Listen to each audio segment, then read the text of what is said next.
둘째 사망으로 가는 8개 문, 이와 같은 제목으로 여러분과 함께 은혜를 나누겠습니다. 최근에 제가 한 소녀에게 하나님을 믿으라고 전도를 하니까 이 소녀가 정색을 하고 제 얼굴을 똑바로 쳐다보면서 묻는 말이, 목사님은 하나님을 직접 눈으로 보셨습니까? 그렇게 말을 해요. 제가 하나님을 내가 눈으로는 보지 못했지만은 이 마음으로, 눈으로 보는 것보다 더 뚜렷하게 느끼고 체험하고 있다고 하니까 그런 게 어디 있어요? 눈으로 보지도 못하면서 괜히. 그래서 제가, 그러면 아가씨는 사랑을 보았느냐? 못 보았죠. 그러나 사랑이 있는 것을 마음속으로 느끼고 체험하느냐? 그야 체험하죠. 그 봐, 사랑을 눈으로 보지 못하지만은 마음으로 느끼고 체험하는 것처럼 하나님도 그와 같으신 분이시다. 제가 그런 말을 했었습니다. 여러분, 우리가 일생을 살아가면서 살펴보면 인간이 삶 속에 요구하는 모든 것은 그 대상이 있기 때문에 요구를 하는 것입니다. 배가 고픈 것은 반드시 밥이 있기 때문에 배가 고픈 것입니다. 목이 말라 물이 마시고 싶은 것은 그 갈증을 채워줄 물이 반드시 있습니다. 이성을 사랑할 마음이 있는 것은 반드시 세상에 이성이 있기 때문인 것입니다. 이와 같이 오늘날 지구상에 사는 모든 인류들은 어느 사회학자가 말한 것처럼 병적일 정도로 종교적인 것입니다. 사람들은 모두 다 그 마음속에 영원을 사모하는 마음이 있었습니다. 절대 다수의 인류가 하나님을 찾고 사후의 영생의 길을 간절히 사모하고 원하는 것입니다. 그처럼 간절히 절대자의 신을 요구하고 영생을 바라고 있는 것은 그 요구를 채워줄 하나님이 계시고 영생이 있기 때문에 그러한 욕망이 전 인류의 가슴 속에 있는 것입니다. 더구나 기독교에서는 하나님께서 그 아들 예수님을 인간으로 보내시사 자신을 계시하셨기 때문에 우리는 추호도 의심 없이 하나님이 계신 것과 영생이 있는 것을 알고 있는 것입니다. 그러나 오늘 제가 여러분 우리 함께 생각해 하는 것은 영생이란 천국에 가는 그 길만 있는 것이 아니라 인간이 하나님을 배반하고 구원의 도리를 저버리고 난 다음에는 불과 유황으로 타는 둘째 사망으로 가는 길도 있다는 것을 알고 우리가 이 길에 대해서 경고하지 않으면 안 될 것입니다.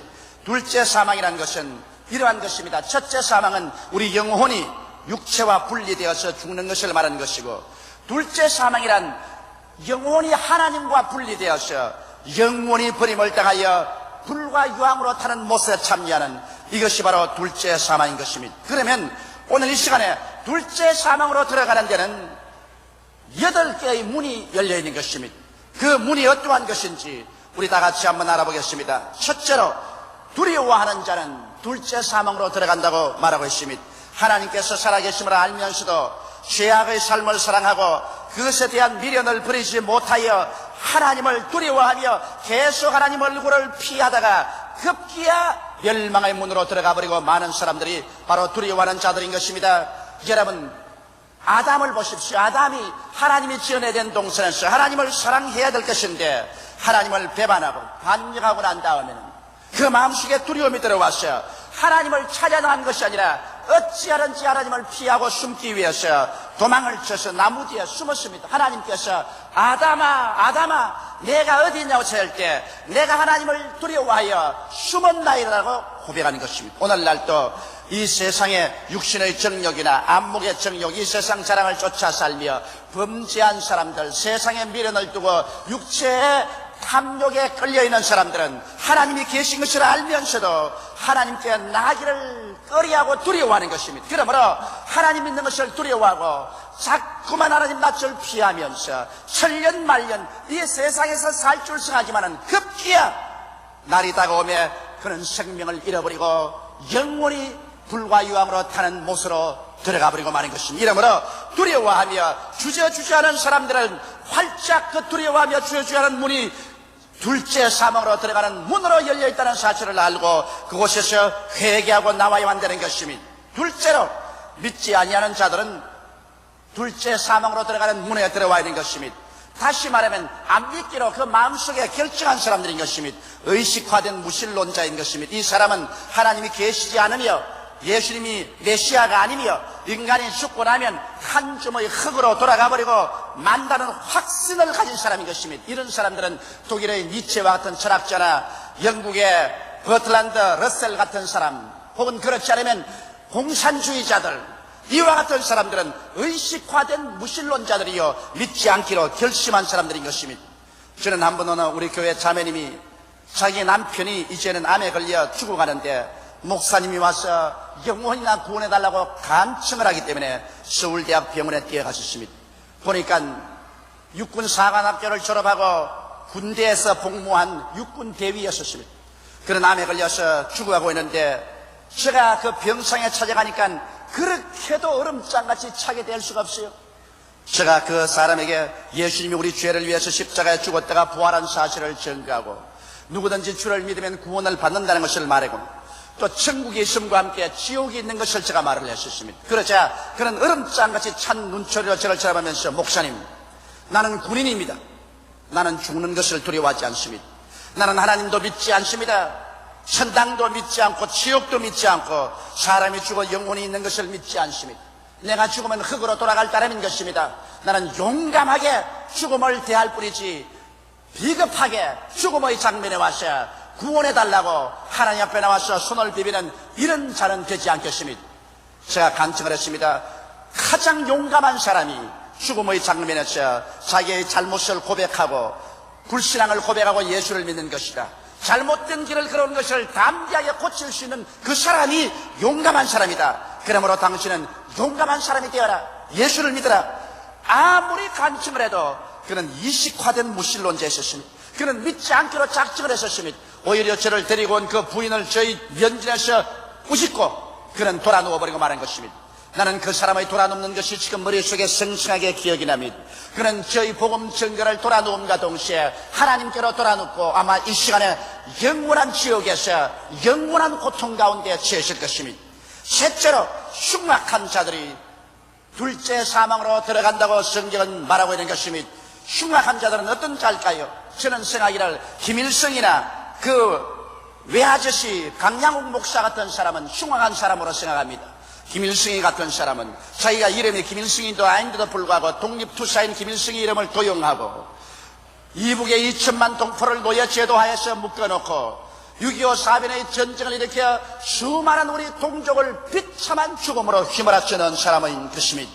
그러고도 조금도 회개하는 마음이 없이 자기를 하나님 자리에 얹어놓은 우상화한 사람이요, 그 외아저씨 강양욱 목사는 일정실에 신학을 졸업하고 성경학교 교사를 했으며 목회를 한 목사였습니다만 높은 자리 하나 얻으려고 하나님을 헌신짝같이 버리고 목사이면서 공산주의자가 되어서 기독교회를 조직적으로 파괴하고 목사와 교인들을 잡아서 투옥하고 남북 집십자 회담 때 만나서 하는 말이 뭐냐면 왜 이북에는 기독교가 없냐고 하니까 미군 폭격기들이 와서 교회를 다 폭격해버리기 때문에 이북에는 기독교가 없으며 폭격도 막지 못하는 하나님이 무슨 하나님이냐고 그런 말을 하는 흉악한 놈들입니다. 이러한 사람들은 벌써 둘째 사망으로 들어가는 문이 열린 것입니다. 공산주의를 시작한 레닌이나 스탈린, 오늘날의 고르바초프 같은 사람들 눈물도 피도 없습니다. 자기들의 마음의 욕망을 채우기 위해서는 수천만의 영혼을 초계와 같이 죽이는 이와 같은 흉악한 자들 심판을 받지 않을 것으로 생각하지만은 불과 유황으로 타는 못이 입을 넓게 벌리고 있는 것입니다. 남편이 보는 앞에서 임신한 부인을 강제 추행을 한 흉악한 강도가 여러분 천당에 올라갈 줄로 생각합니까? 이러한 사람이 하나님 앞에 심판을 받지 않고 살아갈 수 있다고 생각하는 것입니까?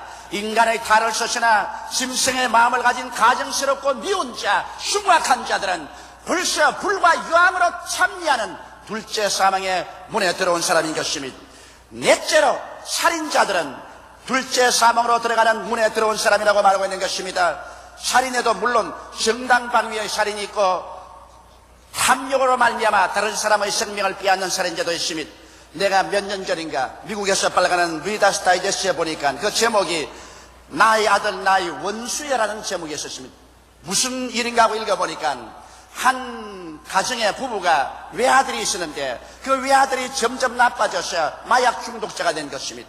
방 안에는 울긋불긋한 그림을 잔뜩 그려놓고 온갖 요란스러운 음악을 틀어놓으며 그런 마약을 먹고서 눈이 시뻘게 충혈되었습니다. 하루는 저녁에 아버지가 직장에서 돌아오니까 집에서 비명소리가 났습니다. 뛰어들어가 보니 이 아들이 큰 칼을 들고서 어머니를 죽이려고 하는 것입니다. 그러머니 마약을 먹어 눈이 충혈되어 있었습니다. 그 아버지가 어머니를 끌어당겨서 이 방으로 저 방으로 도망을 치는데 계속해서 싱글벙글 웃으면서 이 연놈을 죽여봐야겠다 따라붙입니다. 달아나다 할 수 없어 지하실 층계로 내려갔었습니다. 그게 안 따라올 줄 알았는데 자기들이 살과 뼈를 나누은 그 아들이 칼을 두고 계속 죽이려 합니다. 그러면서 지하실 층계다리를 내려오면서 흐연 이빨을 내어놓고 싱글 웃으면서 연놈들 오늘 내 손에서 죽어봐라. 이놈아, 이년아. 자기 아버지를 보고 이놈아, 이년아 하고서 칼을 가지고 점점 가옵니다. 아버지는 할 수 없어 지하실에 캐비넷에서 권총을 끄집어냈었습니다. 너가 한 발만 더 다가와서 너 칼을 어머니에게 겨누면 쏴버리겠다네. 쏴봐라. 너희 연놈은 오늘 내 손에서 죽었다. 그러면서 칼을 들고서 그 어머니의 가슴을 막 찌르려고 하는데 아버지가 총을 땡겼습니다. 그는 총탄에 쓰러졌습니다. 그러고는 그 아버지가 경찰에 전화를 걸었습니다. 그리고 재판을 받았는데 검사도 판사도 다 울고 무죄 백방을 해버렸습니다. 그래서 그 아버지가 리더스 다이제스트에 고백의 글을 쓰는데 내 아들 나의 원수여, 이러한 사람은 세상의 법정에서도 그는 정당방위로서 무죄 백방해버리고 말한 것입니다. 그러나 최근에 어느 우리 자매님 한 분이 저를 찾아오셨는데 그가 구역 예배를 보는 동안에 강도가 들어와서 80노모를 목을 졸라 죽여버리고 집에 있는 물건을 다 훔쳐가버리고 말한 것입니다. 그러니 온 가정이 활칵 뒤집혀졌습니다.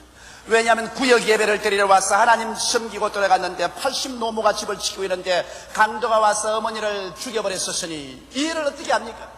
그래서 남편이 난폭해지고 절대로 교회를 나가지 못하게 합니다. 목사님, 나는 어떻게 해야 되겠습니까?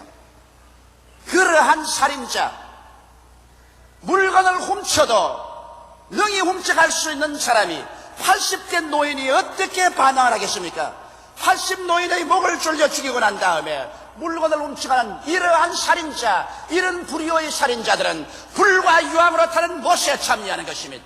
이것은 벌써 둘째 사망의 문에 들어선 사람인 것입니다. 다섯째로 행음자들은 불과 유황으로 타는 못에 참여하겠다고 말한 것입니다.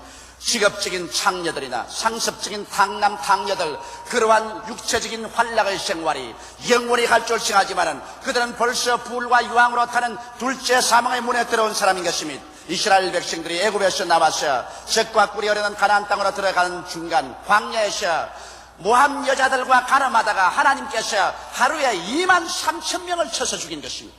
하나님이 택한 만성천차 다윗 왕도 그가 우리아의 아내 밧세바와 가늠하셨을 때 하나님께서 다윗을 가만놓지 않았었습니다. 다윗은 그 가늠한 죄로 말미암아 하나님께 가장 비참한 심판을 받았었습니다. 사무엘하 19장 9절로 12절에 보면 그러한데 어찌하여 내가 여호와의 말씀을 없은여기고 나보기에 악을 행하였느뇨. 내가 칼로 햇사람 우리아를 죽이되 암몬 자손의 칼로 죽이고 그 철을 빼앗아 내 철을 삼았도다. 이제 내가 너를 없은여기고 햇사람 우리아의 철을 빼앗아 내 철을 삼았은즉 칼이 내 집에서 영영이 떠나지 아니하리라 하셨고 여호와께서 또 이처럼 이르시되 내가 내 집에 재화를 일으키고 내가 내 처들을 가져 내 눈앞에서 다른 사람에게 주리니 그 사람이 내 처들로 더불어 백주에 동침하리라. 너는 엄밀히 행하였으나 나는 이스라엘 무리야 백주의 이 일을 행하려 하였나이다. 그래서 여기에 다윗이 가늠함으로 말미암아 하나님께 심판을 받았어요. 나중에 그의 몸에서 난 압살롬이 자기의 모든 처첩들을 취하고 백주의 사람들 보는 앞에서 가늠을 행하고 그 아버지 다윗을 죽이려고 했으며 그 가정에 칼이 떠나지 않은 것입니다. 그러므로 하나님이 다윗은 회개했기 때문에 영혼을 용서해 주었지만은 오늘날 행음자들을 주님께서 그들을 내버려 놓지 않습니다. 회개치 아니하면 불과 유황으로 타는 못에 들어갈 둘째 사망의 문에 들어간 것입니다. 여섯째로 술객들을 하나님께서는 둘째 사망으로 던져버리겠다고 말한 것입니다. 음양 및 점술에 능한 자들, 사주팔자를 보며 여러 가지 점술을 통하여 사람의 마음을 미혹게 하는 자가 술객인 것입니다. 우리가 사주팔자 보는데 무슨 죄가 있느냐, 손금이나 골상학을 보는 것이 무슨 죄가 있냐지만은 하나님께서는 이런 사람들을 미워합니다. 왜냐하면 애굽의 술객들이 모세의 기적을 흉내내어 바로 왕의 마음을 강피하게 하셔 이스라엘 백성들을 하나님 뜻대로 살지 못하게 한 과거의 경험이 있습니다. 바울이 복음을 전가하러 구브로스에 갔을 때 바울가 그곳에 있는 총독 스기오 바울에게 전도했었습니다.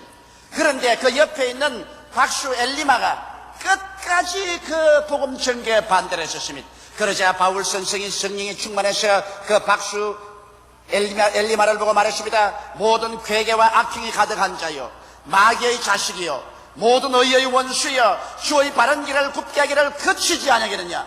오늘날 하나님께서 무당 박수나 술객을 바라보게 될 때 모든 괴계와 악행이 가득한 자요, 마귀의 자식이요, 모든 의의 원수여, 주의 바른 길을 굽게 하는 자라고 하고 있는 것입니다. 이러므로 술객들은 불과 유황으로 타는 못에 참여할 둘째 사망의 문에 들어선 사람들인 것입니다. 그 다음에 일곱째로 우상숭배자들인 것입니다.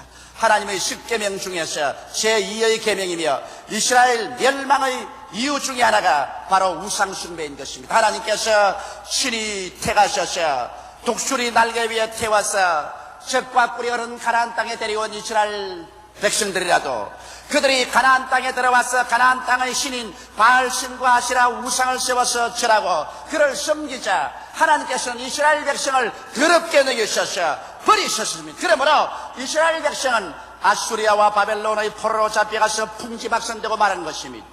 오늘날 여러분, 우상숭배는 하나님께서 가장 미워하는 죄인 것입니다. 우상숭배하는 자는 하나님께서 그 자손의 3, 4대까지 심판하겠다고 말한 것입니다. 그런데 어떠한 목사가 소위 하나님의 종이라고 하면서 며칠 전 신문에 보니까 한국에서 당군 성전을 세워서 그 당군상에 절하는 것, 우상이지만 나쁠 것이 무엇인가, 반대하고 싶거들랑 자기들만 반대하면 될 것 아니냐, 다른 사람은 그 우상을 절하든지 말든지 무슨 상관이냐, 그런 신문 기사를 발표한 것을 보았었습니다.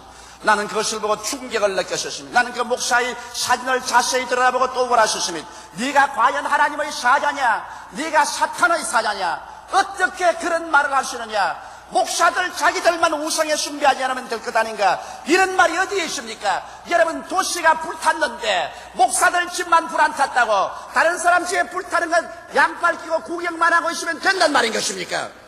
나만 안 죽으면 되었지, 다른 사람이야 지옥을 가든 마든 무슨 상관이냐, 이렇게 말하는 목사가 있을 수가 있는 것입니까? 여러분, 우리나라가 하나님 앞에 심판을 받고 벌 받는 것을 바라보고도 발장을 끼고 나만 안 받으면 괜찮다고 말할 수 있는 것입니까? 우상숭배는 하나님을 진노케 하는 죄 중에 하나인 것입니다. 이러므로 우리는 결코 우리 자식뿐 아니라 우리나라가 우상숭배하지 말아야 되는 것입니다. 우상숭배는 불과 유황으로 타는 못에 참여하는 활짝 열린 문이 되는 것입니다. 여덟째, 모든 거짓말하는 자들은 불과 유황으로 타는 못에 참여하라고 말한 것입니다. 상습적이고도 악의에 찬 거짓말을 하는 자들은 불과 유황으로 타는 못에 참여합니다. 에덴 동산에서 마귀가 거짓말한 것 보십시오. 하와에게 찾아와서 진실로 동산의 모든 실과를 다 먹지 말라고 하느냐, 하와가 아니라 동산의 모든 실과는 다 먹되 선하고 나는 실과는 먹지도 말고 만지도 말라고 하더라. 아니라 네가 이 실과를 먹는 날에는 내 눈이 밝아져서 너희도 하나님처럼 될 것이니라. 아주 악의에 찬 거짓말을 한 것입니다. 이 거짓말을 믿고 아담과 하와가 하나님을 반역하고 실과를 따먹고 전 인류는 타락해버리고 말한 것입니다. 여러분, 예수님의 무덤을 지키던 군인들이 예수께서 부활하신 것을 눈으로 보았었습니다. 그는 거의 죽은 자와 같이 되어서 얼굴이 회색처럼 되어 벌벌 떨면서 신으로 도망을 쳐서 대제사장들에게 그것을 보고하자 대제사장들이 돈을 잔뜩 포켓에 집어넣어 줬습니다. 그리고 우리가 잠자는 동안에 예수님의 제자들이 와서 시체를 훔쳐갔다라고 말하고 있는 것입니다. 이 사람들은 자기들의 눈으로 예수께서 죽은 지 사흘 만에 부활해서 무덤에서 나온 것을 보고도 제자들이 와서 훔쳐갔다고 거짓말하고 그 거짓말의 대가로서 돈을 받으셨습니다. 그 돈은 여러분 어디 가든지 지금 흔적도 없고 그 로마의 군인들은 예수의 부활을 보고 능히 구원받을 수 있음에도 불구하고 돈 때문에 거짓말하셔 그들은 지금 불과 유황으로 타는 못에 들어가 활활 타고 있는 것입니다. 여러분, 이 세상에 거짓말을 해도 악에 꽉 들어차서 상습적으로 사람들을 죽이고 도적질하고 멸망시키게 하는 거짓말이 있습니다. 이러한 사람들 회개하고 진리 속에 들어오지 아니하면 불과 유황으로 타는 못에 참여할 수밖에 없는 것입니다. 이처럼 여러분, 오늘날 이 땅에 살면서 사람의 운명은 천국이냐 지옥이냐 영생이냐 영면이냐를 결정해야 되는 것입니다. 그러나 여기에 좋은 소식이 있습니다. 성경에는 둘째 사망으로 가는 8개의 문이 있지만은 영생으로 가는 하나의 문이 있습니다. 이 문은 바로 예수 그리스도이신 것입니다. 어떠한 죄인도, 어떻게 불과 유황으로 타는 못에 참여할 위험에 처한 죄인이라도 오늘 그 죄를 회개하고 하나님 앞에 나오면 예수 그리스도께서 우리의 죄악을 다 청산해 주시는 것입니다. 사람들은 인간의 수양과 도덕과 노력으로는 절대로 자기의 죄악을 씻을 수가 없습니다. 모두 다 이 8가지의 죄의 부류에 속에서 불과 유황으로 타는 못에 떨어지고 마는 것입니다. 너 인생이 무엇이냐? 잠시 있다 사라지는 안개니라. 내일 일을 자랑치 말라. 오늘 내게 어떠한 일이 일어날지 알지 못한다고 성경은 말합니다. 여러분과 나는 이 순간에 살아있지만 다음 순간에 어찌할지 모르는 안개와 같은 인생들인 것입니다. 그리고 이 육신의 장막집을 벗어버리면 우리는 반드시 심판대 앞에 서야만 하는 것입니다. 이러므로 오늘 우리에게 가장 급선무는 여러분과 나를 영원히 불타는 불구덩이에서 영원히 불타는 유황불에서 우리를 구출해 줄 예수 그리스도의 품 안으로 신속히 들어와야만 되는 것입니다. 하나님께서는 우리들을 이처럼 사랑하사 그 독생자를 보내주신 것입니다.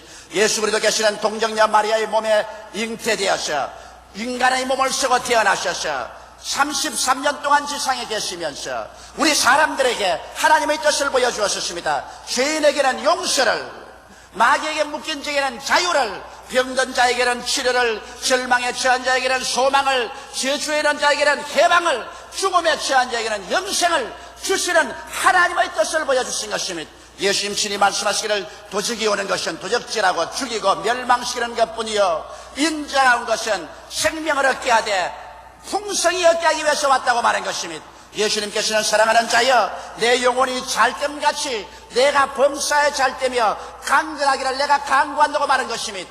이와 같이 만들기 위해서 타락한 인생의 대가를 지불하기 위하여 예수께서는 2000년 전에 여러분과 나를 대신해서 갈보리 십자가 위에 올라가는 것입니다. 누가 강제로 잡아서 올려버린 것 아닙니다.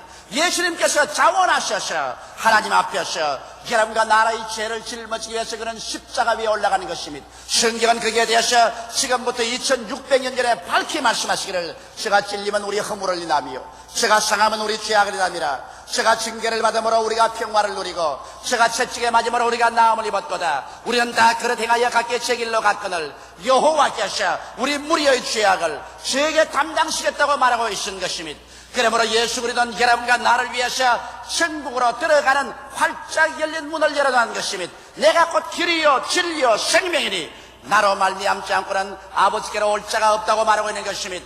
여러분 한번 땅 밑을 내려다보십시오. 여기에 활활 타는 불과 유황이 있습니다. 여기에 불과 유황으로 타는 못에 내려갈 8개의 문이 입을 잔뜩 벌리고 여러분과 나를 삼키려고 하고 있는 것입니다. 어느 누구든지 예수 그리스도 안에 있지 아니하면 이 8개의 문을 통하여 마치 진공의 공기가 빨려 들어가듯 영원히 불과 유황으로 타는 못에 비명을 지르며 빠져 들어가서 세세 뭉토록 불꽃 가운데서 고통당하며 괴로움을 당할 것입니다. 이 사실은 거짓이라고 부인해도 좋습니다. 그런 것이 없다고 해도 좋습니다. 그러나 우주를 우리가 만들지 않았었으며 우리의 미래를 우리가 지은 것은 아닙니다. 우리 마음대로 선택할 수 있는 것도 아닌 것입니다. 하나님께서 그것을 경고하셨습니다. 만일 지옥이 없다면 무엇 때문에 하나님께서 그 아들 예수님조차 육신을 쓰고 보내셔서 그렇게 처참하게 십자가에서 몸짓고 피 흘리게 했겠습니까? 이와 같이 함으로 말미암아 하나님께서는 한 사람도 멸망하지 않고 용서받고 구원받아 천국으로 들어오며 불과 유황으로 타는 문으로 들어가지 말기를 원하는 것입니다. 이러므로 오늘 저는 여러분에게 촉구합니다. 여러분 불과 유황으로 타는 못으로 들어가는 둘째 사망의 8가지 문을 다 뒤로 돌려버리고 여러분 앞에 오직 천국으로 들어가는 한 가지 문, 길이요 진리요 생명 되시는 예수를 택하게 되시기를 주의 이름으로 축원합니다. 예수가 여러분 가슴 속에 있으면 여러분은 이미 천국 들어가는 문에 들어와 있는 것입니다. 여러분과 나의 앞길은 영원한 영광으로 가득 찰 것밖에 없을 것입니다. 영혼의 자유와 영원한 마음의 믿음, 소망, 사랑과 육체의 부활만이 여러분을 기다리고 있을 것입니다. 다 같이 고개숙여 기도드리겠습니다. 사랑이 많으시고 거룩하신 우리 아버지 하나님, 주님 앞에 간절히 기도하오니 하나님이 우리를 도와주셔서 둘째 삶으로 가는 문으로 들어가지 말게 도와주시옵소서. 두려워하는 자가 되지 말게 도와주시옵소서. 믿지 않은 자들이 되지 말게 도와주시옵소서.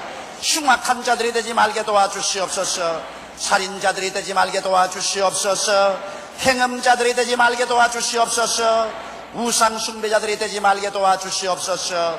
모든 거짓말하는 자가 되지 말게 도와주시옵시고 오히려 예수께 나와서 그 보배로운 피로 우리의 모든 과거, 현재, 미래의 죄를 다 청산해버리고 예수 때문에, 예수님 공로로, 예수님 은혜로 구원을 받아 예수 사람 되어 예수님과 함께 하늘나라에 들어가는 우리들이 되게 도와주시옵소서. 주 예수 이름으로 간절히 기도드리옵나이다. 아멘. 저는 오늘 여러분과 함께 교회와 사회란 제목으로 은혜를 나누고자 합니다. 교회란 헬라어는 에클레시아입니다. 에클레시아는 세상에서 부름을 받아 밖으로 나와 모인 단체라는 뜻인 것입니다. 쉽게 말하면 교회는 세속적인 단체가 아닙니다. 교회는 예수님의 죽으심과 부활하심을 통하여 성령께서 세상에 속한 사람들을 불러내어 예수 사람으로 따로 분리된 집단을 교회라고 하는 것입니다. 성경은 세상과 교회에 대하여 이렇게 간단하게 말하고 있습니다. 요한 1서 5장 9절에 보면 또 아는 것은 우리는 하나님께 속하고 온 세상은 악한 자 안에 처한 것이며 이와 같이 기록하고 있는 것입니다. 그 때문에 교회와 사회는 언제나 미묘한 긴장관계 속에 놓여 있습니다. 이는 곧 하나님의 나라와 세상 나라와의 대립 긴장적인 관계인 것입니다. 그러면 하나님의 나라인 교회는 악한 자 안에 있는 온 세상과 사회에 대하여 무엇을 해야만 할 것인가? 이것을 여러분과 함께 오늘 진지하게 생각해 보고자 하는 것입니다. 첫째로 성경은 말하기를 교회는 이 세상의 빛이라고 그렇게 말하셨습니다. 여러분, 칠흑같이 어두운 밤에 밝은 빛이 비친다는 것은 얼마나 좋은 일인지 모릅니다. 몇 해 전 제가 미국 시카고에서 집회를 할 때였습니다. 저녁 집회 후에 시내에서 약 1시간쯤 달려간 곳에 바다대를 전문으로 삶아서 파는 식당이 있다기에 그것을 먹으러 갔었습니다. 그러나 우리 차를 운전하던 그곳에 계신 한국 목사님이 길을 잘못 들어가지고서 산속으로 들어가고 말았습니다. 천지가 캄캄한데 아무리 차를 달려봤자 목적지에 도달을 못합니다. 이 산에서 저 산으로, 이 골에서 저 골짜기로, 밤은 어둡고 사방은 캄캄해서 동서남북을 분별할 수가 없었습니다. 우리는 밤새도록 그 산에서 허덕이다가 아침 새벽에 동력이 터서 비로소 밝은 햇빛이 비추어 동서남북을 분별할 수 있게 되었어야 시카고 시내로 들어올 수 있는 그러한 체험을 한 적이 있습니다. 그때 제가 저희를 어두움이라는 것이 얼마나 무서운 것이며 어두움에 처하면 누구든지 동서남북을 분별하지 못하고 잃어버리고 만다는 것을 깨달은 것입니다. 여러분, 오늘날 우리가 사는 온 세상은 악한 자에게 속에 있었습니다. 그러므로 칠흑같이 어두운 영적 상황 속에 놓여 있는 것입니다. 아담과 하와가 하나님을 배반하고 그 영이 죽고 하나님 존재에서 쫓겨남을 받고 난 다음 인간은 이 세상에 버림받은 존재로서 육체 속에만 살아왔는 것입니다. 그러므로 인간은 자기가 누구인지를 깨닫지 못합니다. 사는 이유가 무엇인지도 모릅니다. 어디로 가는지 전혀 모르는 것입니다. 인간은 우주 공간 중에서 지구촌에 길을 잃어버린 하나의 나그네 불과한 존재인 것입니다. 그러므로 이와 같이 길을 잃고 절망적인 상황 속에 있는 인간들에게 밝은 빛을 비춰줄 수 있는 자는 유일하게 예수 그리스도밖에 없는 것입니다. 바로 교회는 예수 그리스도의 몸인 것입니다. 예수님은 교회를 통하여 그 밝은 빛을 비추어서 이 우주를 지으신 하나님을 예수님 안에서 만나게 해주는 것입니다. 그리고 우리의 삶의 뿌리를 찾을 수 있습니다. 우리는 예수 그리스도의 밝은 빛 안에서, 우리는 아메바에서 출생한 존재가 아니요 우연히 생겨난 물체가 아니라 하나님의 형상과 모양대로 지음받았으나 하나님을 반역하고 쫓겨난 존재였다는 뿌리를 찾아낼 수가 있는 것입니다. 그리고 난 다음 우리들은 예수 그리스도를 통하여 죄사함을 받고 하나님으로부터 다시 거듭나서 하나님의 자녀가 될 수 있다는 이 위대한 사실을 빛 가운데 들어와야 볼 수 있는 것입니다. 그리고 현재 사는 이유는 예수 그리스도를 믿고 하나님을 섬기며 그리스도의 복음을 전하기 위해서 우리는 살고 있다는 사실을 알 수 있고, 또 미래는 우리의 육신의 장막지 벗어버린지, 육신의 장막지 벗기 전에 주님께서 강림하시면 눈물과 근심과 탄식과 죽음과 이별하는 것이나 고하는 것이나 앓는 것이 없는 영원한 그리스도가 예비한 천국에 들어가셔 변화된 몸으로 주와 함께 영원히 살 것을 우리는 확실히 그 빛 속에 알 수 있는 것입니다. 그러므로 교회는 이 그리스도의 빛이 세상에 활짝 비치어서 모든 사람들이 예수님 안에 들어옴으로 말미암아 그들의 뿌리가 무엇이며 어디에서 와서 왜 살며 어디로 가는지 이것을 확실히 깨달아 알 수 있도록 하는 사명이 있는 것입니다. 그러므로 예수 그리스도의 교회는 이 어둡고 캄캄하고 칠흑 같은 세상에 밝은 등대가 되어서 모든 사람들이 이 세상에서 침몰하지 말고 죄악으로 말미암아 멸망받는 데 떨어지지 말고 그리스도 안에서 하나님의 구원을 받는 위대한 축복을 받는 안내자의 역할을 해야만 되는 것입니다. 둘째로 교회는 세상의 소금이라고 말하는 것입니다. 소금이라면 곧장 부패를 막으며 맛을 내는 귀한 조미료라는 것이 생각이 납니다.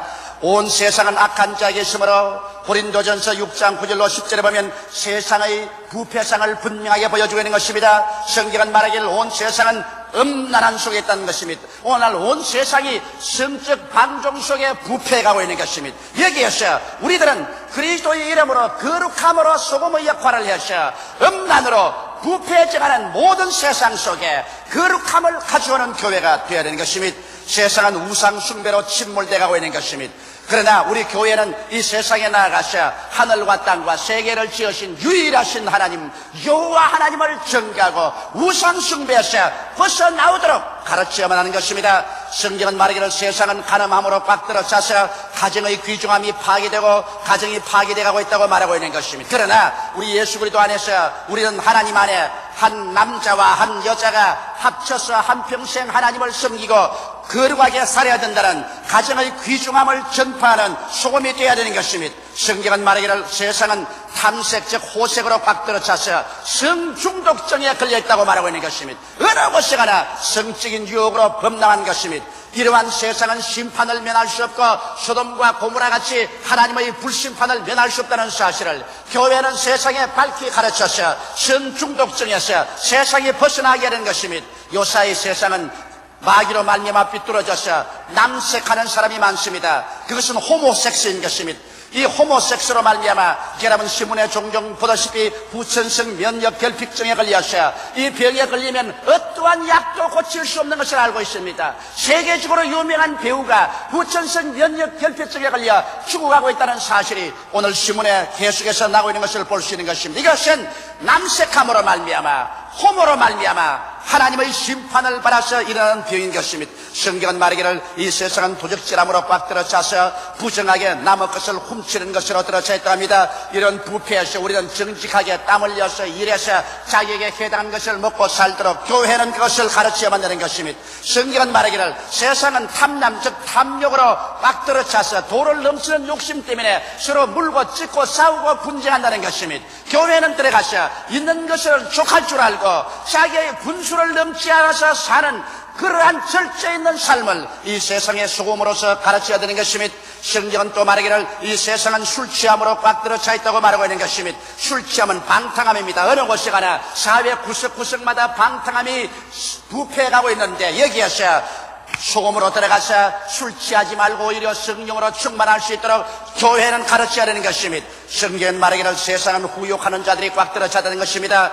후욕한다는 것은 꾸짖고 욕설을 퍼붓고 저주합니다. 조금만 기분이 나쁘면 꾸짖고 욕설을 퍼붓고 저주하고 그래서 이 세상에 부부간의 인정이 끊어지고 부모 자식 간의 사이가 벌어지고 형제와 친구 간에 멀어집니다. 여기에서 사랑만이 이 세상을 참으로 행복하게 살아갈 수 있는 길이라는 것을 교회는 소금으로 가르쳐야 되는 것입니다. 성경은 말하기를 세상에 토색하는 일이 많다, 약당하는 일이 많다는 것입니다. 즉 강한 자가 약한 자에 가서 금품을 억지로 요구하고 빼앗습니다. 정치적 권력이 있는 사람, 세상에 권세 있는 사람, 여러 가지 명목으로 권세 없고 약한 사람을 억압해서 금품을 억지로 요구하고 빼앗는 토색하는 일이 많습니다. 여러분, 이 토색하는 사람은 불과 유황으로 타는 못에 버림을 받을 것이라는 것을 교회는 경종을 울려야 될 것인 것입니다.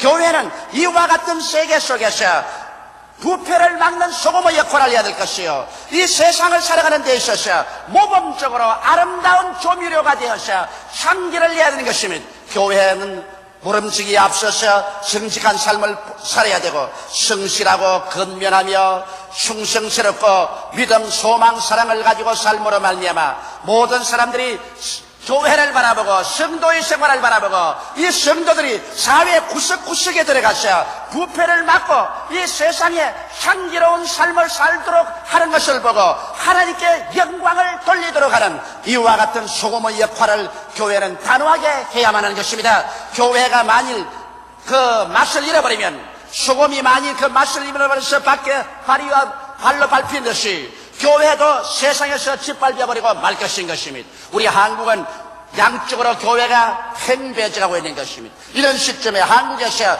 교회는 진실로 일어나서 빛이 되고 소금의 역할을 해야 되는 것입니다. 가는 곳마다 부패를 막고 가는 곳마다 아름다운 향기를 내고 조미를 나타내는 교회가 되어야 되는 것입니다. 셋째로 교회는 예언자적인 위치를 지켜야 되는 것입니다. 교회는 그 시대와 나라에 주신 하나님의 말씀을 선포해야만 하는 것입니다. 나는 우리 조국과 민족을 오늘 이 시간 20세기 마지막 때 볼 때 결코 절망적인 상황으로 보지 않습니다. 이스라엘 백성이 40년 동안 광야에서 허덕이다가 40년이 지나고 난 다음 젖과 꿀이 흐르는 가나안 땅으로 들어간 것처럼 우리는 1945년 8월 15일 일정 36년에서 해방되고 난 다음에 오늘 이 시점같이 40년을 우리는 광야에서 방황한 것입니다. 그동안에 6.25 사변의 동족산간의 비극적인 전쟁도 겪었었습니다. 그러나 올해 1985년 8월 15일을 통해서 우리는 40년 광야의 생활을 거치고 이제는 젖과 꿀이 흐르는 가나안 땅에 들어올 때가 왔다고 나는 생각을 하고 있는 것입니다. 그러므로 우리 조국과 민족에 소망이 있다고 생각하는 것입니다. 하나님께서 하나님의 때를 우리 한국에 주셔서 우리 한국에 유례없는 성령의 역사가 일어나 1년에 100만 명이 넘는 사람들이 예수를 믿고 들어오고 국민의 25%가 그리스도인이 되어가고 있는 것은 하나님의 천시가 우리 한국에 다가온 것을 알 수 있는 것입니다. 우리 한국은 북방의 대륙과 남방의 일본 같은 공업국을 연결하는 교두보로서 사령탑적 위치에 놓여 있는 것입니다. 우리 한국은 지리적으로 세계를 호령할 수 있는 가장 문명이 발달될 수 있는 좋은 위치에 놓여 있는 것입니다. 오직 우리 한국이 우리 민족 전체가 단결만 하고 화합만 한다면 우리 민족에는 결단코 소망이 있는 것을 우리 교회는 우리 한국 국민에게 외쳐야 될 것인 것입니다. 우리 한국 국민들이 낙심하지 말고 용기를 얻도록 해야 될 것인 것입니다. 그러나 교회는 예언자적 위치에 서서 단호하게 불의와 부정에 대해서 경고를 해야 될 것인 것입니다. 오늘 우리 한국에 우리 정치인들이 여당 야당 할 것 없이 다 조국과 민족을 위해서 일한다고 말하지만은, 그러나 국민들은 바보가 아닙니다. 교회도 바보가 아닌 것입니다.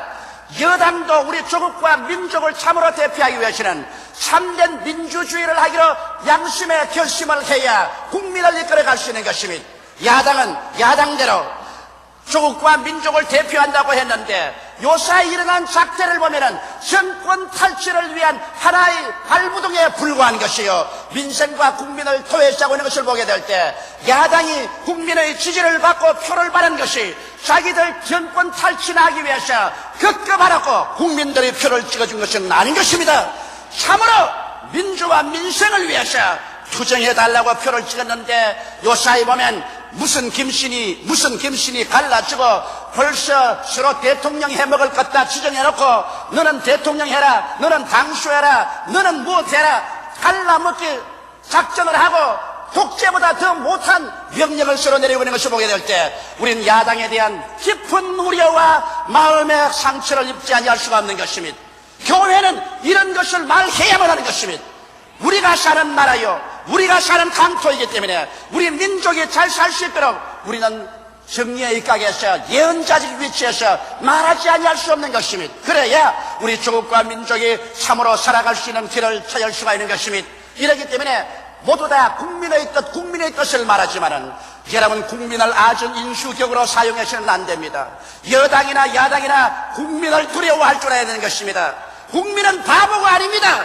가만히 있으니까 바보 천치와 같이 보이지만은 속으로 다 생각을 하고 있는 것입니다. 속으로 다 자기들이 생각할 의지를 가지고 있는 것입니다.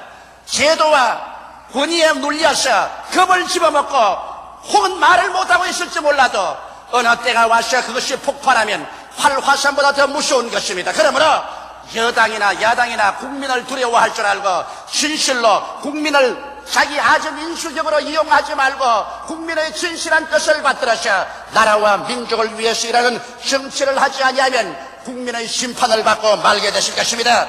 예언자적인 입장에 서서 교회는 나라의 갈 길에 대해서 분명하게 말해야만 될 것입니다. 넷째로 교회는 구제를 해야 되는 것입니다. 성경 마태복음 25장 35절로 36절에 보면 예수께서 세상을 심판하실 때 양과 염소를 분리하실 때 주님께서 양에게 말했습니다. 내가 줄일 때 너가 먹을 것을 주고 목마를 때 마시게 했으며 나그네 되었을 때 영접하고 벗었을 때 입혀주었으며 병들었을 때 돌보아주고 옥에 갇혔을 때 와서 돌보아주었다고 하기에 양들이 말했습니다. 주여 언제 우리가 주님께 그렇게 하였나이까? 주께서 말씀하기를 내 소자들 중에 지극히 적은 자에게 해준 것이 곧 내게 한 것이라. 그리고 버림받는 염소에게 주님께서 말하기를 내가 줄일 때 너희가 먹을 것을 주지 아니하고 목마를 때 마시게 하지 않았으며 나그네 되었을 때 영접지 아니하시고 벗었을 때 입히지 아니하고 병들었을 때 돌봐주지 않고 옥에 갇혔을 때 와서 보지 아니하시니 영원한 지옥으로 마귀와 함께 들어가려고 할 때 주여 언제 우리가 당신에 그렇게 하였나이라고 말했습니다. 그때 예수께서 하신 말씀이 이 지극히 적은 자 한 사람에게 해주지 아니한 것이 바로 내게 해주지 아니한 것이라고 말한 것입니다. 오늘날 교회는 그러므로 절대로 구제하는 것을 잊어서는 안 되는 것입니다. 줄인 자에게 먹을 것을 줘야 되는 것입니다. 지금 한국 땅에서는 줄인 자에게 먹을 것을 줄 정도는 되어 있지 않습니다. 모두 다 먹고는 삽니다. 그러므로 요사이 먹을 것을 우리가 없어서 굶주린 사람에게 원조할 처인은 되지 못합니다. 오히려 우리 교회가 일어나서 아프리카 난민들을 위해서 돈을 모아서 보낸 적이 있는 것입니다. 그리고 목말라서 못 마실 사람도 없는 것입니다. 오직 우리가 이 교회에서 해야 될 것은 나그네 되었을 때 영접하라고 했기 때문에 우리 교회에서는 고아와 무이탁 노인들을 위해서 고아원이나 양로원이나 청소년 센터를 건립하기 위해서 여러분께서 헌금을 작정했고 또 우리는 그것을 힘써서 하려고 지금 노력하고 있는 것입니다. 성경에 벗었을 때 입히라고 했는데 여러분 우리 교회에서는 1984년도부터 85년 오늘 이 시점까지 나누어 갖기 운동을 통해서 65,230점의 이복을 모든 사람들과 함께 나누었습니다. 병들었을 때 돌봐주라고 했는데 우리 교회에서는 84년부터 85년 오늘 이 시간까지 여러분 무려 60여 명의 심장병 어린이들을 불러서 심장수술을 하고 있는 것입니다. 우리는 한 달에 2사람씩 심장병 환자의 심장수술을 교회에서 돈을 대어 무료로 해주고 있는 것입니다. 이것은 교회가 예수 그리스도에게 섬기듯 반드시 가난하고 병든 자에게 해야만 될 것입니다. 성경은 말하기를 옥에 갇혔을 때 와서 돌봐주라고 하였으므로 우리는 힘을 다하여 옥에 갇힌 사람에게 전도해야 되는 것입니다. 나는 감옥에서 우리 교회 전도를 받고 전도지를 얻고 혹은 책을 받고 위로를 얻고 난 다음에 눈물 흘리는 편지들을 세계 보내오는 것을 많이 읽고 있는 것입니다. 감옥에서 자기의 죄를 뉘우치고 과거를 뉘우치고 회개할 그 마당에 하나님의 말씀이 들어가서 그 사람들을 변화시키고 있는 것입니다. 이러므로 교회는 자기 교회당 건물만 짓지 말고 자기 교회를 화려하게 단장하는 것만 정신 차리지 말고 사회 구제에 전력을 기울여야 되는 것입니다. 그렇기 때문에 우리 교회는 막대한 빚을 걸머쥐고 교회당도 확장하고 있지만 그 외에 사회 봉사에 전력을 기울이고 있는 이유가 바로 거기에 있는 것입니다. 다섯째로 교회와 정치 참여에 관해서 말씀해 드리겠습니다. 사람들은 말하기를 교회는 정치에 참여해야 되고 교회는 사회 복음을 전개해야 된다고 말하고 있는 것입니다. 제가 말하고 싶은 것은 여러분 모든 존재는 단체는 그 사명이 있는 것입니다. 교회는 하나님께서 세우신 단체로서 교회에 주신 하나님의 가장 중대한 사명은 예수 그리스도의 복음을 증거하는 것이 그 사명인 것입니다. 교회가 일선에 나가서 정치하는 정치기구가 그 사명이 아닙니다. 교회가 사회 개혁을 위해서 앞장서서 나가서는 그것이 교회의 근원적인 사명이 아닌 것입니다.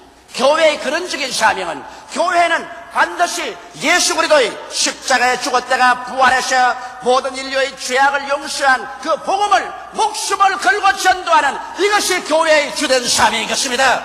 그러나 오늘날 현대주의나 신신학자들이 이 교회의 근본적인 사명을 망각시켜버리고 교회가 일어나서 정치운동이나 사회운동에 일선에 나가서 전력으로 뛰게 만들므로 말미암아 교회가 무슨 정당인지 사회단체인지 알 수 없는 혼란을 가져오게 된 것입니다. 여러분, 교회는 예수 그리스도의 강림하실 때까지 주님께서 우리에게 명령하신 근원적인 명령에 순종해야 되는 것입니다. 예수께서 말씀하기를 너희는 온 천하에 다니며 만민에게 복음을 전가하라. 믿고 세례받은 사람은 구원을 얻을 것이요 믿지 않은 자는 정죄를 받으리라. 믿는 자들에게는 이런 표적이 따르니 저희가 내 이름으로 귀신을 쫓아내며 새 방언을 말하며 뱀을 집으며 무슨 독을 마실지라도 해를 받지 아니하며 병든 자에게 손을 얹은 즉 나으라고 말씀하고 있는 것입니다.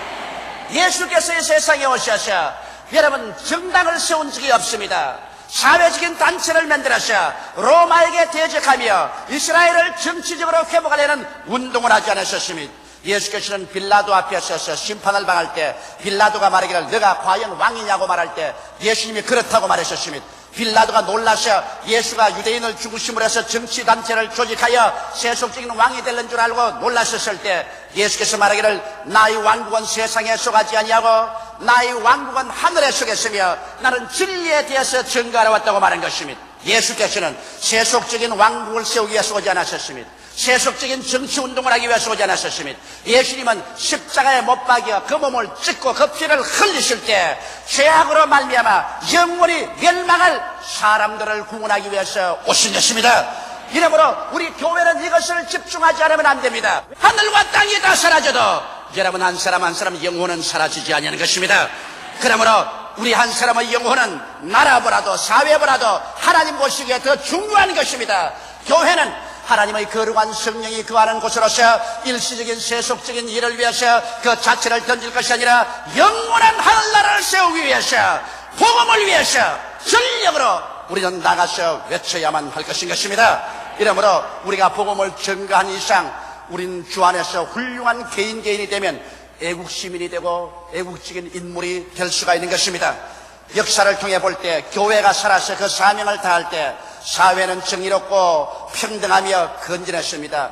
영국의 산업혁명이 일어나서 빈부의 격차가 심하고 유혈폭동이 일어나서 영국 사회가 피투성이가 되어 불란서 농민전쟁 같은 혁명이 일어날 위기에 있을 때 요한 웨슬레와 휘트필드의 복음 전거는 영국 사회를 완전히 뒤엎어버렸습니다. 고용주와 피고용주의 마음이 다 예수로 말미암아 회개되어서 노동쟁의가 없어지고 사랑으로 대화를 하고 서로 손을 잡음으로 말미암아 영국은 산업혁명을 피해 없이 지나갈 수가 있었던 것입니다. 그러나 교회가 세상과 권력과 타협하여 그 사명을 이룰 때 세상은 암흑시대로 떨어져 버리고 마는 것입니다. 이러므로 우리 한국 교회가 번창한 것은 한국의 사랑과 신뢰와 소망을 가져오는 것이요, 한국 교회가 정치 권력과 타협하여 부패하든지 그 사명을 다하지 못하면 한국 사회를 암흑으로 몰아넣는 중대한 죄악을 범하게 될 것인 것입니다. 이러므로 교회는 마땅히 빛이 되어야 되고 소금이 되어야 되며 예언자적 위치에 서서 바른 말을 해야 되며 구제를 해야 되며, 그리고 교회는 대의정치로서 정치에 참여해야 할 것인 것입니다. 다 같이 고개시켜 기도드리겠습니다. 사랑이 많으신 우리 아버지 하나님, 주님께서 이 땅에 등뿌린 교회를 세워주신 것을 감사하옵나이다. 우리 한 사람 한 사람은 적은 교회요, 우리가 다 모인 것은 집단 교회인 것입니다. 우리 아버지 교회가 세상에 밝은 빛을 비춰서 갈 길을 잃어버린 사람들에게 영생의 길을 보이는 사명의 가장 첫째 사명인 것을 알게 도와 주시옵소서. 교회는 아버지의 소금이 되어서 부패를 막고 향기로운 조미료가 되어서 사회를 사람 살 수 있는 곳으로 만드는 일에 전력을 기울여야 될 것이 없나이다. 교회가 예언자적 위치에 서서 권력에 아부하지 말고 양심의 소리를 말할 수 있는 처지에 있는 사명이 있사오니 이 일을 다하게 도와주시옵소서. 교회는 사회에 억압당하고 버림받고 슬퍼하는 사람들을 구제하고 도와주는 사회적 사명을 가지고 있으므로 구제의 전력을 기울이게 도와주시옵시고, 교회는 정치에 직접으로 참여하는 정치단체, 사회단체로 전락해서는 안 된다는 것을 알게 하여 주시옵소서. 교회는 성령단체로서 하나님의 말씀을 전가하는 것이 그 가장 근본적인 사명이요, 정치는 대의정치로서 간접적으로 참여하는 것이 교회의 사명이라는 것을 깨닫고 한국교회가 잠자지 말고 깨어서 일어나셔 온 한국 성도들이 우리 한국을 잘 사는 하늘나라로 만드는 위대한 역군이 되게 도와주시옵소서. 예수님 이름 받들어 기도드리옵나이다. 아멘. 저는 여러분과 함께 천국은 정말 있는 것일까? 이와 같은 제목으로 은혜를 나누고자 합니다. 교회에 오랫동안 나온 사람도 서슴지 않고 제게 이런 질문을 합니다. 목사님, 천국은 정말로 있을까요? 목사님은 천국에 가보셨나요? 그럼에도 불구하고 그들은 천국이 있는 것을 선언적으로 알고 기뻐하며 또한 타인에게 전도할 때는 조금도 주저하지 않고 천국이 있다고 담대하게 전도하고 있습니다. 우리는 이미 천국이 있는 것을 마음속에 알고 있습니다. 우리는 이 땅을 떠나면 천국에 들어갈 것을 믿고 있습니다. 우리의 마음속에 의심이 들어온다고 할지라도 이것을 극구하고 우리는 믿고 있는 것입니다. 그 때문에 우리가 이미 다 알고 믿고 있는 바를 다시 한번 확인해보는 시간을 가지는 것은 무척 가치 있는 것으로 저는 생각을 합니다. 첫째로, 천국을 우리가 어떻게 체험할 수 있겠습니까? 우리는 먼저 내재적인 천국을 체험할 수가 있는 것입니다. 예수님께서는 회개하라, 천국이 가까웠느니라고 말씀하신 것입니다. 천국은 우리가 죽어서 올라가는 곳이 아니라 주님께서 이 땅에 오실 때 천국을 가지고 오셔서 우리가 마음속에 중심으로 회개만 하면은 천국이 우리 속에 들어올 수 있다는 것을 말씀하신 것입니다. 그것은 누가복음 17장 21절에 예수께서 말씀하시기를 하나님의 나라는 너희 안에 있느니라고 말씀하시기 때문인 것입니다. 그러므로 여러분, 천국을 지상에서 체험하기 위해서는 진실된 마음속에 회개가 이루어져야만 되는 것입니다. 참된 회개 없이 천국이 우리 속에 들어와서 역사하지 않습니다. 회개란 지적으로 죄인임을 시인하는 것이 아닙니다. 회개란 것은 자기의 죄를 진실로 마음 아프게 여기고 통회하며 그것을 하나님 앞에 다 고백하고 돌이켜 죄에서 떠나갈 때 이것이 진실로 회개가 되는 것입니다. 우리가 마음속에 깊은 통회와 자복을 가지고 회개하고 하나님 앞에 나와서 예수 그리스도의 보혈로 씻게 되면 하나님의 성령이 여러분과 내 마음을 점령하게 되는 것입니다. 하나님의 성령은 바로 천국의 영이신 것입니다. 하나님의 성령이 우리 마음을 점령하면 우리는 눈에 보이지 않고 귀에 들리지 않고 손으로 만져보지 않았지만 천국의 임재하심이 온 우리 몸 전체를 감싸버리고 마는 것입니다. 마치 어머니 품에 안기는 것처럼 성령님의 품에 안겨서 성령께서 우리 마음을 점령함으로 천국을 우리는 마음속에 체험적으로 흔들리지 않게 체험할 수 있는 것입니다. 성령은 우리의 가슴 속에 의의 체험을 갖다 줍니다.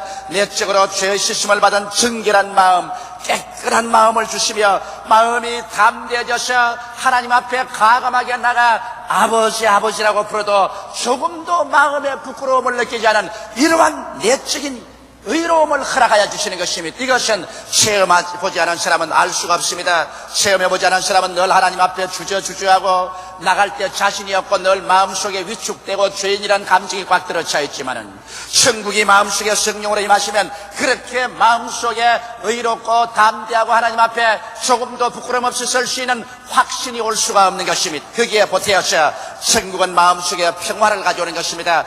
초자연적인 내적 평안인 것입니다. 인간의 두뇌로서는 도저히 상상할 수 없는 그와 같은 평화가 마음속에 꽉 들어찹니다. 이 세상에는 불안과 공포, 초조와 절망과 고통이 꽉 들어찬 세상인 것입니다. 마귀는 와서 더욱 우리의 마음속에 불안, 초조, 고통, 절망을 더 가져옵니다만 예수 그리스도께서 천국을 우리 마음속에 주실 때 우리의 영혼 속에 깊이 넘쳐오는 그 평안의 체험은 말로서 경험할 수 없습니다. 즉시로 천당이 내 속에 와 있구나는 것을 느낄 수가 있는 것입니다.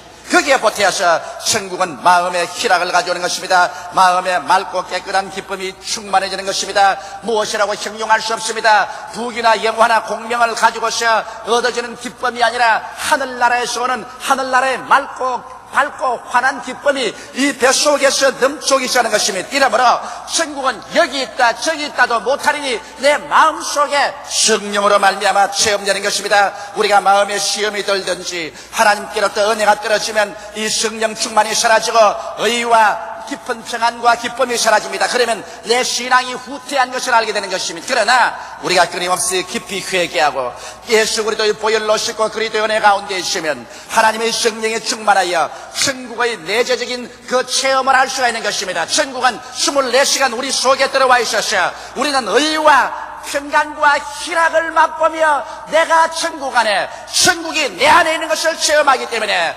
여러분 장차 이 육신을 떠나 저 세상에 갈 때 천국이 반드시 있다는 것을 추호도 의심하지 않고 믿을 수가 있는 것입니다. 이와 같은 천국의 내재적인 체험을 우리는 오늘날 반드시 성령 안에서 해야 되는 것입니다. 둘째로 우리는 환경에서 천국을 체험할 수가 있는 것입니다. 예수 그리스도를 구주로 믿을 때 다가오는 그 깊은 인격적인 변화는 천국이 실제적으로 있다는 것을 보여주는 것입니다. 여러분 유명한 찬송 작가인 존 뉴턴은 말할 수 없이 악한 사람이었습니다. 그는 노예상인으로서 아프리카에 가서 무자비하게 아프리카의 흑인들을 붙잡았었습니다. 그래서 남편을, 아내를, 자식을 각각 분리해 잡아서 배에다가 짐짝처럼 싣고 태수양을 건너서 미국에 가서 팔아먹는 노예상인이었습니다.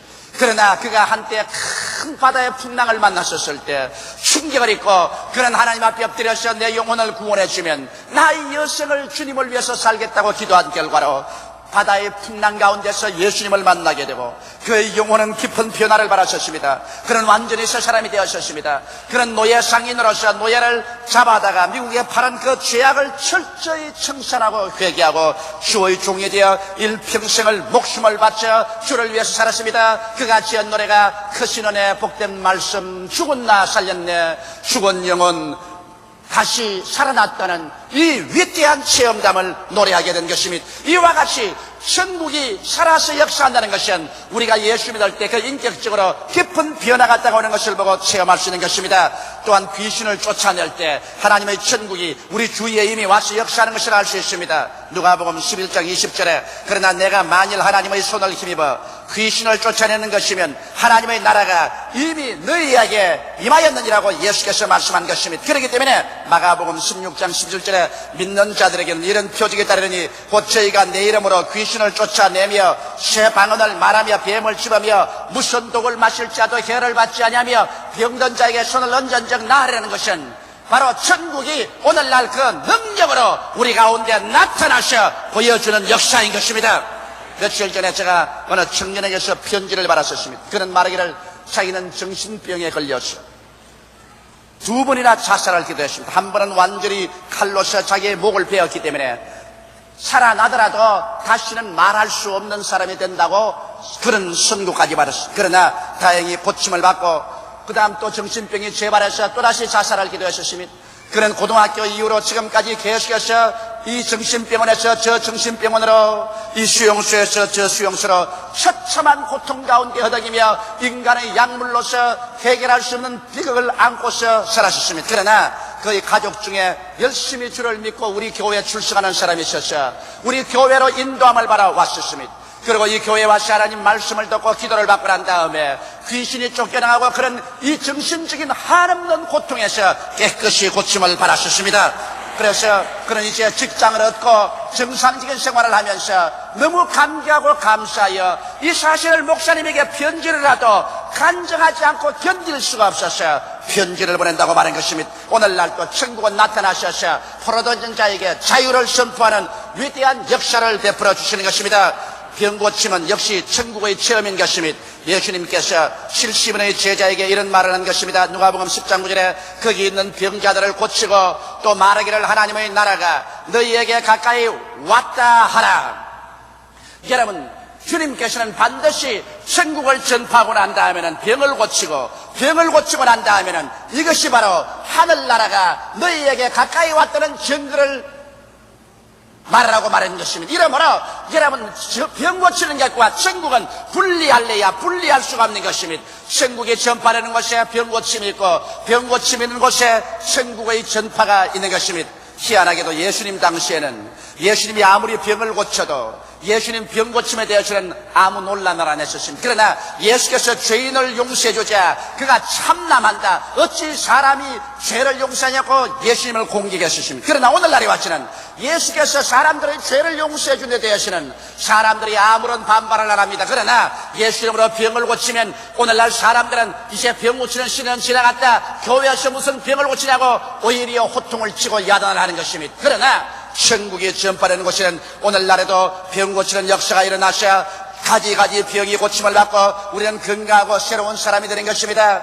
예수께서 말씀하기를 도적이 오는 것은 도적질하고 죽이고 멸망시키는 것뿐이요 내가 한 것은 양으로 생명을 얻게 하되 더 풍성히 얻게 하려 함이라고 말씀하신 것입니다. 이러므로 오늘 천국이 우리 가운데 임하여 계시기 때문에 병 고치는 역사가 우리 가운데 와서 있는 것입니다. 우리는 병에서 노연함을 받을 수가 있는 것입니다.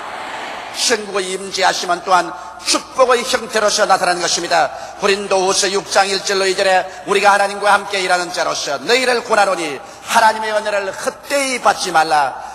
가라사대 내가 은혜 베풀 때 너를 듣고 구원의 날에 너를 도왔다 하셨으니 보라 지금은 은혜 받을 만할 때요 보라 지금은 구원의 날이로다. 하나님께서는 지금이 은혜 받을 때요 지금이 구원을 얻을 때라고 말하는 것입니다. 이때 은혜를 받지 못하고 이때 구원의 체험을 하지 못하면 하나님 책임이 아니라 사람들이 믿지 않고 기도하지 않기 때문에 그렇게 된 것입니다. 이러므로 오늘날에 우리가 진실로 회개하고 그리스도의 십자가의 대속의 그 깊은 은혜의 말씀을 깨닫게 되면은 천국의 역사가 나타나셔 여러분과 내가 저주와 가시 있는 굴에서 가난과 절망에서 벗어남을 받을 수가 있는 것입니다. 이것이 또한 우리 환경 가운데 천국의 역사인 것입니다. 하나님의 성령께서 역사하는 곳마다 가시는 물러갑니다.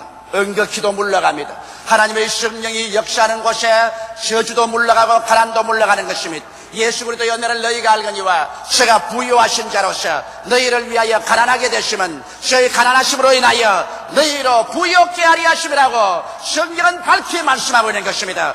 그리스도께서 우리를 위하여 저주를 받으사 율법의 저주에서 우리를 속량하였으니 이는 기록된 바 나무에 달린 자마다 저주 아래에 있는 자라였습니다. 이는 그리스도 예수 안에서 아브라함의 복이 이방인에게 미치게 하고 여러분에게 미치게 하고 나에게 미치게 하고 모든 믿는 자에게 미치게 하고 믿음으로 말미암아 성령을 선물로 받게 하셨음이라고 성경은 밝히 말씀하고 있는 것입니다. 이러므로 축복의 체험은 바로 오늘날 천국이 우리 가운데 와서 역사하는 체험인 것입니다. 그렇기 때문에 천국이 여기 있다 저기 있다도 못하리니 오늘날 천국은 우리 가운데에서 역사하사 인격적인 변화를 가져오며 귀신을 내어 쫓으며 병을 고치며 환경의 문제를 해결하고 우리에게 은혜와 축복과 구원을 주는 역사를 베풀고 있기 때문에 아무도 천국의 임재함을 부인할 도리가 없는 것입니다.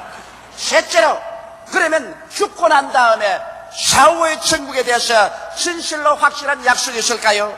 여러분 성경에는 예수님께서 부자와 거지 나사로의 신뢰를 들어서 설명한 것입니다. 주님께서는 하나의 예가 아니라 실제적인 인물을 들어서 말씀하신 것입니다. 한 곳에 부자가 살았었습니다. 그는 자색옷을 입고 밤낮 연락하며 쾌락주의자였었습니다. 그는 무신론자였었습니다. 그러나 그의 대문 밖에서 온몸에 병이 들어서 알아 누워있으면서 부자의 밥상에서 떨어지는 것을 주워 얻어먹는 거지는 비록 생활은 어렵고 고통스러웠으나 그런 하나님을 경외하고 공경하는 사람이었었습니다. 세월이 흘러가셨습니다. 부자도 죽었었습니다. 거지도 죽었었습니다. 그들이 어떠한 아름다운 장례식을 했는지는 모르겠습니다. 그러나 성경은 밝히 말하기를 나사로는 천사들의 품에 안겨서 낙원으로 들어갔고 부자는 불붙는 음부에 들어가서 불꽃 가운데서 고통하며 고민하면서 천국을 바라보았었습니다. 낙원에서 아브라함의 품에서 희희낙낙하고 있는 나사로를 보고서 그런 외쳤습니다. 아버지 아브라함이여 나사로를 보내어서 그 손가락으로 찬물 한 방울 적셔 내 혀를 서늘하게 하여 주옵소서. 내가 이 불꽃 가운데서 고민하나이다.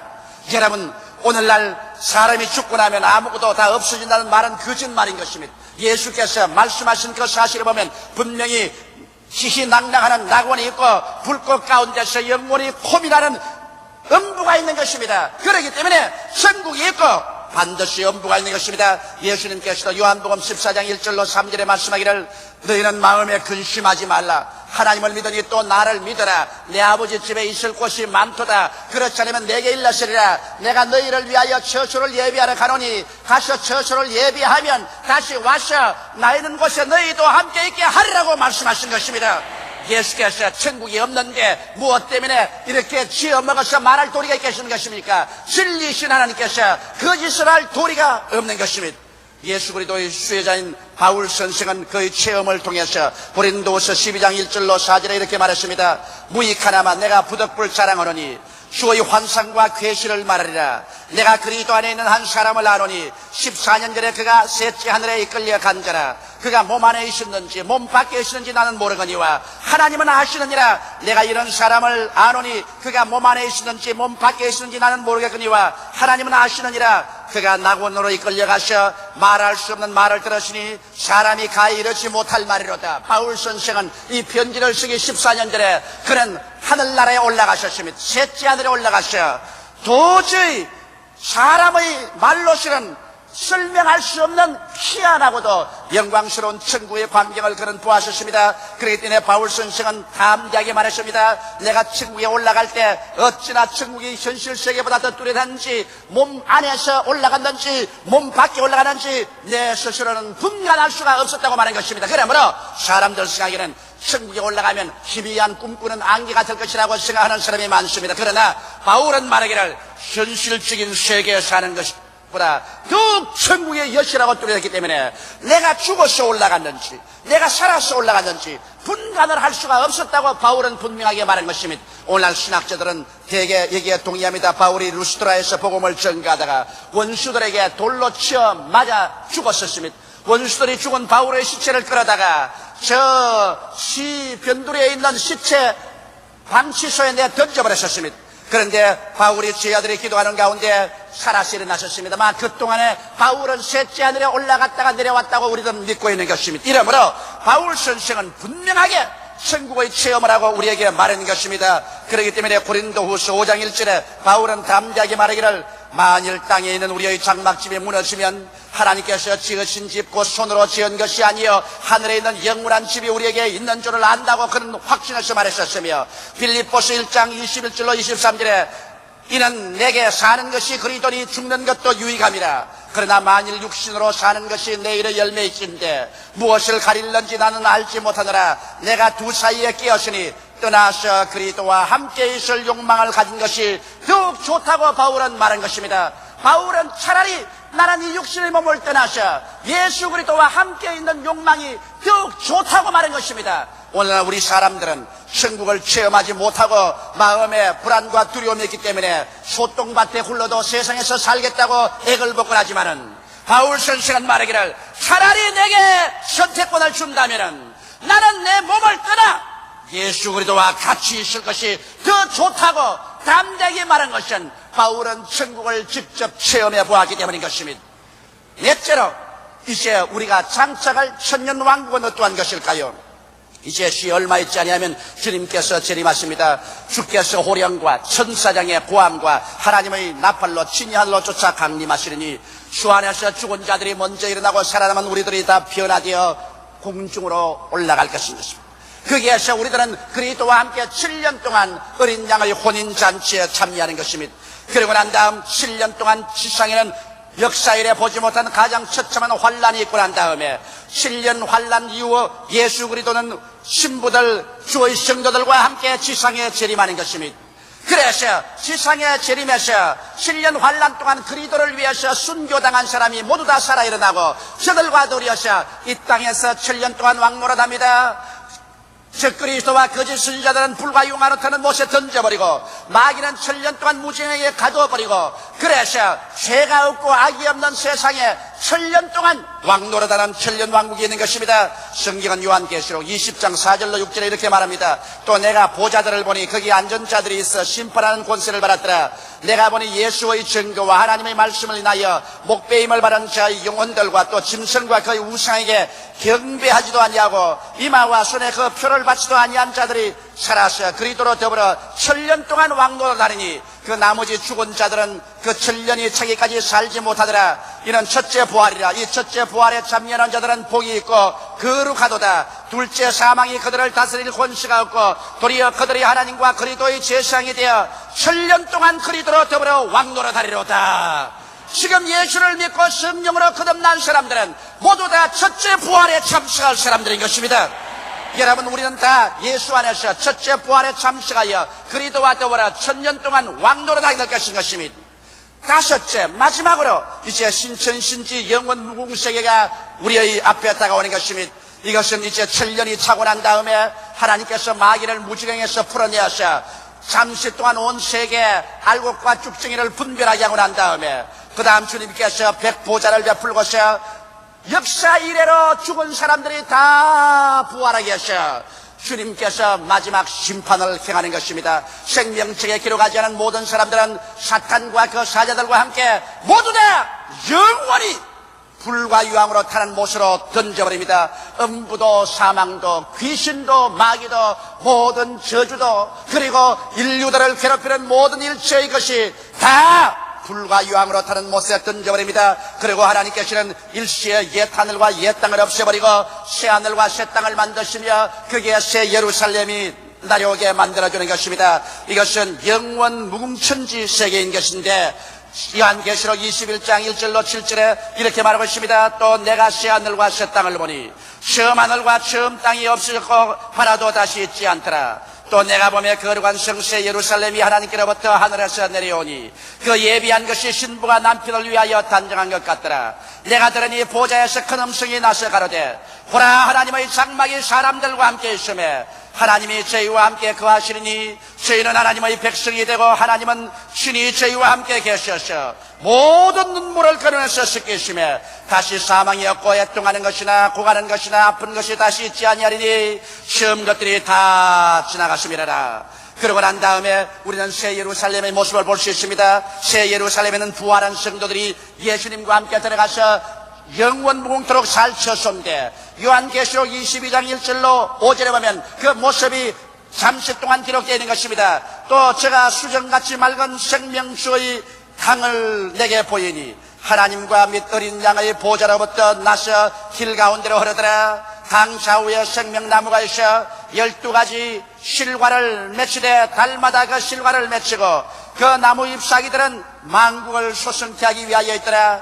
다시 저주가 없으며 하나님과 그 어린 양의 보좌가 그 가운데 있으리니 그의 종들이 그를 섬기며 그 얼굴을 볼 터이요 그 이름도 저희 이마에 있으리라. 다시 밤이 없겠고 등불과 햇빛이 쓸데없으니 이는 주 하나님이 저희에게 빛이심이니라. 저희가 세세토록 왕노릇하리로다. 그래서 결국에 여러분과 나는 신천신지 영원 무궁세계로 들어가서 이 전 우주를 상속으로 받아 그리스도와 함께 세세토록 다스리며 왕노릇하는 날을 맞이하게 되실 것입니다. 천국의 실존은 정직한 양심을 가진 인간이면 배우지 않고도 선험적으로 알고 있는 것입니다. 그러나 우리 그리스도인은 수많은 증거와 언약을 통하여 의심할 수 없는 확신을 갖고 천국이 있는 것을 믿고 있는 것입니다. 우리들은 이미 요동치 않은 천국을 갖고 있으므로 이 요동하고 요란하며 변화무쌍한 세상에 살면서도 마음에 깊은 평안과 안심을 갖고 살 수 있는 것은 우리는 깨어질 수 없는 세계를 이미 마음속에 소유하고 있기 때문인 것입니다. 이 세상만 가지고 있는 사람은 세상이 흔들리고 깨어지면 자기의 있을 곳을 찾지 못함으로 당황하고 동분서주하고 자왕우왕하지만은 우리는 이 땅에 우리의 발을 딛고 있지 않습니다. 우리는 영원히 흔들리지 않고 요동하지 않은 세계를 이미 마음속에 소유하고 있고 그곳에 시민권을 가지고 있기 때문에 우리는 언제고 이 땅을 훌쩍 떠나갈 수가 있는 것입니다. 그러므로 이 땅이 흔들리며 깨어져도 두려워하지 않는 것은 우리는 이 땅을 피하여서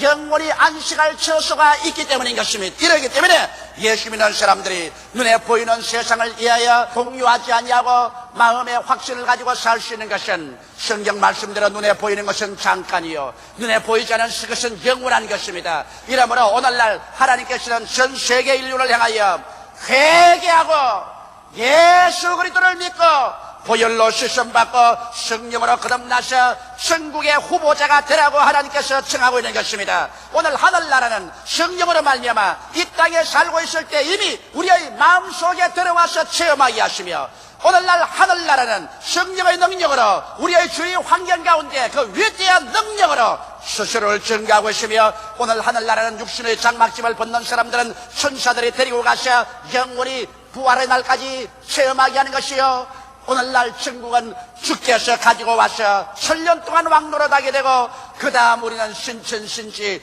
영원 무궁세계에 들어가서 그리스도와 함께 영원토록 왕노릇하며 살 수 있는 영광 속에 들어가게 되는 것입니다. 그러므로 사람이 한 번 나서 죽는 것은 정한이지요 죽고 난 다음에는 반드시 천국이냐 지옥이냐 영생이냐 영멸이냐를 선택해야 되는 것입니다. 세상의 부귀영화 공명을 위해서 목숨을 걸고 싸우는 이 세상에 그것은 잠시 있다 사라지는 모래알 같은 것에 불과한 것입니다. 그러나 우리에게는 참으로 값져서 영원토록 잃어버릴 수 없고 사라질 수 없는 영원한 생명과 천국이 예수 그리스도 안에서 우리에게 제공되어 있는 것입니다. 이러므로 우리는 걸리기 쉽고 떨어지기 쉬운 죄악을 다 벗어버리고 천국으로 향하여 행진하는 여러분 되시기를 주 이름으로 축원합니다.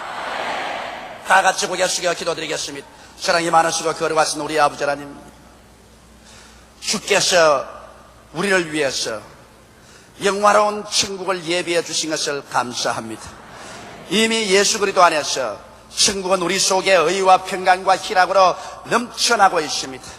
우리의 눈으로 보고 귀로 듣고 손으로 만지지 못했어도 마음속에 체험하는 이 위대한 천국의 영광을 감사하고 우리의 환경에 천국의 열매가 나타나서 역사하는 것을 보고 우리는 감사합니다.